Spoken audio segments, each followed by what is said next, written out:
एक लड़की अपनी माँ से अपनी परेशानियां बता रही थी। वह परीक्षा में फेल हो गई थी, सहेली से झगड़ा हो गया था और उसकी मनपसंद ड्रेस जल गई थी।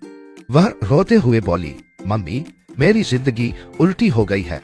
माँ मुस्कुराते हुए बोली, रोने की बजाय चलो मेरे साथ रसोई में तुम्हारा मनपसंद केक बनाती हूँ। लड़की का रोना बंद हो गया और उसने पूछा, केक बनने में कितना समय लगेगा? माँ ने पहले मैदे का डिब्बा लिया और कहा, पहले मैदा खा लो। लड़की मुंह बनाकर बोली, इसे कोई खाता है?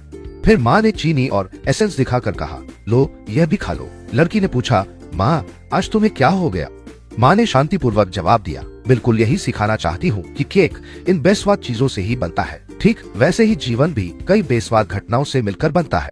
फेल हो तो उसे चुनौती समझो और मेहनत से पास हो जाओ। सहेली से झगड़ा हुआ तो अपना व्यवहार मीठा बना। और अगर ड्रेस जल गई तो यह याद रखो कि मन की स्थिति हर हालत में ठीक होनी चाहिए।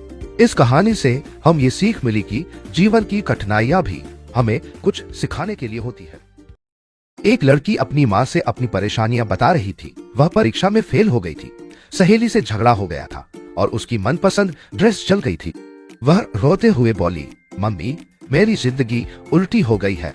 माँ मुस्कुराते हुए बोली, रोने की बजाय चलो मेरे साथ रसोई में तुम्हारा मनपसंद केक बनाती हूँ। लड़की का रोना बंद हो गया और उसने पूछा, केक बनने में कितना समय लगेगा? माँ ने पहले मैदे का डिब्बा लिया और कहा, पहले मैदा खा लो। लड़की मुंह बनाकर बोली, इसे कोई खाता है? फिर माँ ने चीनी और एसेंस दिखाकर कहा, लो यह भी खा लो। लड़की ने पूछा, माँ आज तुम्हें क्या हो गया? माँ ने शांतिपूर्वक जवाब दिया, बिल्कुल यही सिखाना चाहती हूँ कि केक इन बेस्वाद चीजों से ही बनता है। ठीक वैसे ही जीवन भी कई बेस्वाद घटनाओं से मिलकर बनता है।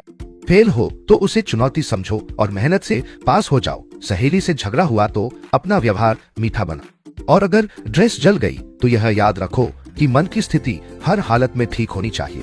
इस कहानी से हम ये सीख मिली कि जीवन की कठिनाइयां भी हमें कुछ सिखाने के लिए होती है। एक लड़की अपनी माँ से अपनी परेशानियां बता रही थी। वह परीक्षा में फेल हो गई थी, सहेली से झगड़ा हो गया था और उसकी मनपसंद ड्रेस जल गई थी। वह रोते हुए बोली, मम्मी मेरी जिंदगी उल्टी हो गई है। माँ मुस्कुराते हुए बोली, रोने की बजाय चलो मेरे साथ रसोई में तुम्हारा मनपसंद केक बनाती हूँ। लड़की का रोना बंद हो गया और उसने पूछा, केक बनने में कितना समय लगेगा? माँ ने पहले मैदे का डिब्बा लिया और कहा, पहले मैदा खा लो। लड़की मुंह बनाकर बोली, इसे कोई खाता है? फिर माँ ने चीनी और एसेंस दिखाकर कहा, लो यह भी खा लो। लड़की ने पूछा, माँ आज तुम्हें क्या हो गया? माँ ने शांतिपूर्वक जवाब दिया, बिल्कुल यही सिखाना चाहती हूँ कि केक इन बेस्वाद चीजों से ही बनता है। ठीक वैसे ही जीवन भी कई बेस्वाद घटनाओं से मिलकर बनता है। फेल हो तो उसे चुनौती समझो और मेहनत से पास हो जाओ। सहेली से झगड़ा हुआ तो अपना व्यवहार मीठा बना। और अगर ड्रेस जल गई तो यह याद रखो कि मन की स्थिति हर हालत में ठीक होनी चाहिए। इस कहानी से हम ये सीख मिली कि जीवन की कठिनाइयां भी हमें कुछ सिखाने के लिए होती है।